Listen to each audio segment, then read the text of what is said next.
All right, my beautiful friends, how are you today? Aaron here bringing you a daily horoscope for Monday, the actual 9th of November, 2020. We've got the moon at about 9 o'clock in the morning, Eastern Standard Time, moving into the sign of Virgo, moving out of the fire sign of Leo, okay?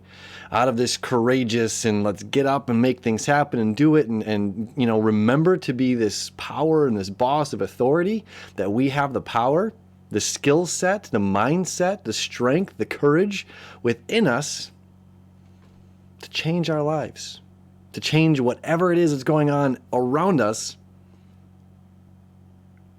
to align us with what we truly want, where we want to be in life.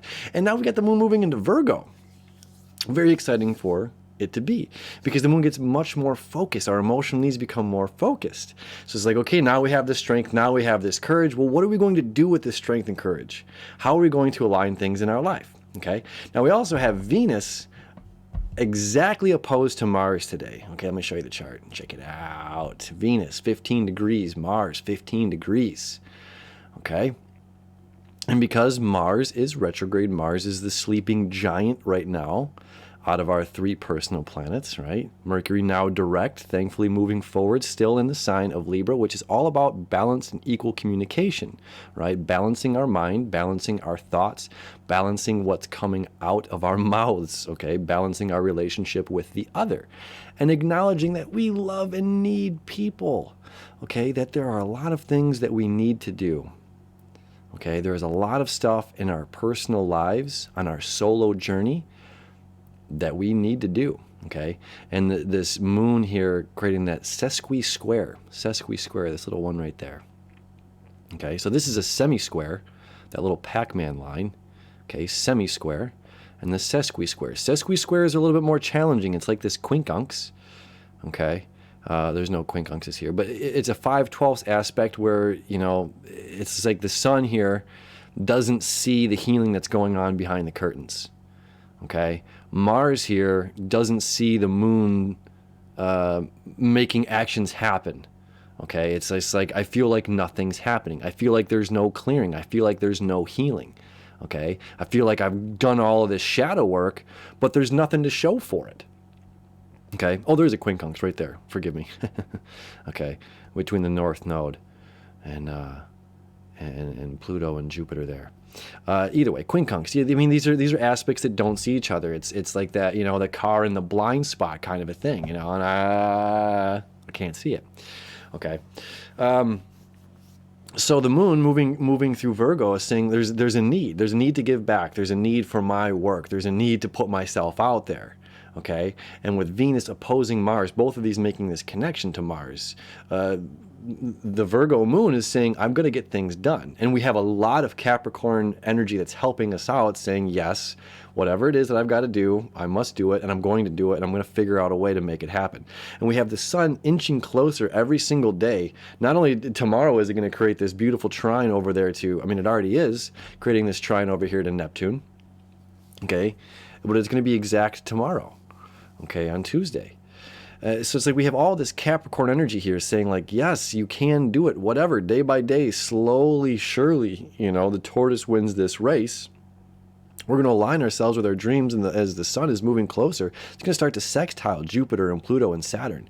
Okay, very favorable aspects, because again, we might feel like we're not getting anything done. It feels like we're doing a lot of this shadow work, but where's the light at the end of the tunnel? Okay, and it's not necessarily saying that the clouds are going to part and the sun's going to shine down today, but what they're saying is just by continuing, by keeping on kind of energy, that we're going to get to this place that we have to go to, or that we're trying to get to. We just might not be able to see how far we've come. Okay, and with Venus being opposed to Mars today, it's important that we understand that we're not alone in this.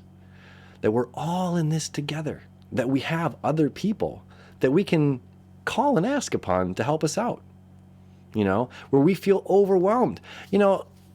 I'm telling you, you're going to have friends that are overwhelmed right now by the amount of laundry that they have.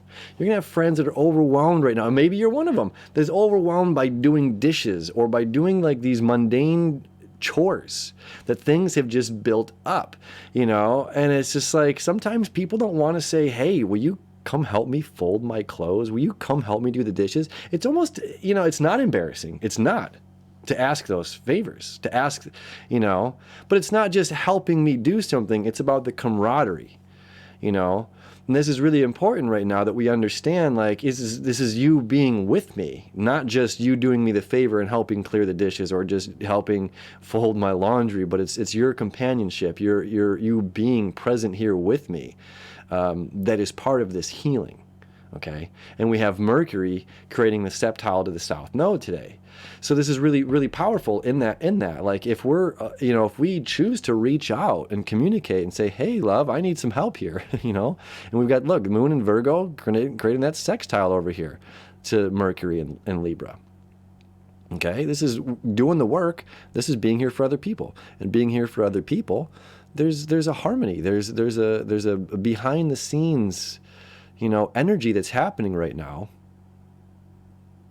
that leads us to healing, where we might not, we're in the future, we might not be able to say, oh, it's weird to invite you over to be like, hey, will you sit and fold laundry with me and watch a movie? You know what I mean? It's like, we give ourselves, how many excuses do we give ourselves sometimes when we want to be around people? And I could say this for like the younger folks too, or people dating, you know, this kind of goes along with this. We give ourselves excuses, and it's just like, oh, we're going to have another drink because we want to stay in company with one another.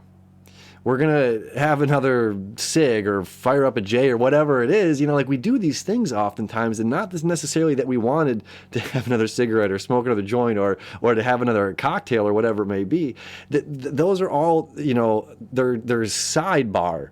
You know, the meat is the company. It's the joy of being with the person, but we use the other thing as the excuse. You know? So this is like saying, just don't be afraid to just simply say, I just want your company. I just want to be in your presence, regardless of what activity we're doing. You know, if we're taking a walk in the park or whatever it is, you know. So that's pretty much on Monday. Some side news. One of my good friends here, Kim Demers. Thank you so much, Kim. I did a chart reading for her last year. And I said, Kim, are you a writer? What are you doing? What are you know, reading her chart. And I said, you're a talented individual. She said, I have been thinking about writing this book. So we see it here. Kim wrote a book, and it just came out. It's on Amazon. Okay. It is called Diary About My Favorite Man, and it's about her. I haven't read it all the way through. It's about her dealing with her father in the time of passing. Very cool. Thank you, Kim, for putting your heart and your hard work into this. And for anybody who's going through anything like that, a transitioning parent or family member or loved one, very cool to see someone, you know, sharing their experience with that. So thank you, Kim. Thank you to all of you out there. Thank you for hanging out with me. I hope you had a wonderful weekend and the start of a very, very beautiful, powerful week ahead. My friends, as always, I love you. I wish you enough, and we'll see you tomorrow.